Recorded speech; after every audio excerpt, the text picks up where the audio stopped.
मृत्यु ये एक ऐसा विषय है जो जीवन में व्यक्ति को कभी ना कभी सोचने पर मजबूर करता है।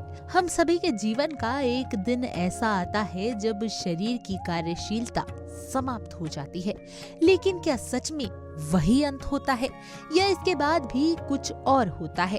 जब शरीर त्यागता है तो आत्मा कहाँ जाती है? क्या वह पुण्य जन्म लेती है या एक नए संसार में प्रवेश करती है?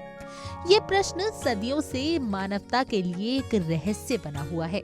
धर्म, दर्शन और विज्ञान सभी ने इस रहस्य को सुलझाने की कोशिश की है। गरुड़ पुराण के अनुसार किसी भी व्यक्ति के मरने के बाद उसकी आत्मा एक लंबा सफर तय करती है। सबसे पहले तो आत्मा को यमलोक लेकर जाया जाता है। इसके बाद यमराज के सामने उसके कर्मों का हिसाब किताब होता है। अगर आपके कर्म बुरे हैं तो आपकी आत्मा को यमदूत सजा देते हैं। बुरे कर्म करने वाले मनुष्य को नरक में भेजा जाता है, जहाँ पर उसे अपने कर्मों का हिसाब देना पड़ता है।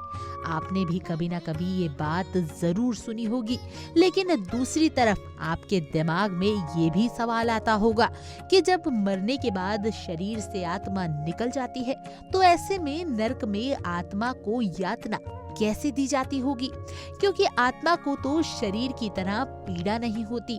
फिर मनुष्य नरक में अपने कर्मों की सजा कैसे पाता है? आइए इस सवाल का जवाब जानते हैं गरुड़ पुराण में। गरुड़ पुराण के अनुसार मृत्यु से जूझ रहा व्यक्ति यमराज को देख पाने में सक्षम होता है। मृत्यु के समय उस व्यक्ति की सोच समझने की क्षमता कम होने लगती है, लेकिन उसे स्पष्ट रूप से यमराज दिखाई देने लगते हैं। जीवन और मृत्यु से जूझ रहा जीव कुछ बोलना चाहता है, लेकिन उसके गले से आवाज नहीं निकलती। उसे आसपास खड़े लोगों की आवाज सुनाई भी नहीं देती। उसे अपने जीवन की धुंधली यादें नजर आने लगती हैं। इसके बाद यमराज उस जीव के भीतर से आत्मा खींच लेता है और उसे यमलोक ले जाते हैं। मृत्यु के बाद आत्मा को यमराज तक पहुंचने के लिए करीब 86,000 योजन की दूरी तय करनी पड़ती है। फिर मनुष्य के जीवन का लेखा जोखा पहले से ही तैयार होता है। जब आत्मा को लेकर यमराज यमलोक पहुंचते हैं तो उस व्यक्ति का लेखा जोखा यमराज के सामने पेश किया जाता है। इसके अनुसार ही ये निर्णय लिया जाता है कि व्यक्ति को स्वर्ग मिलेगा या फिर नरक। इसके बाद आत्मा की एक बार फिर से यात्रा शुरू हो जाती है।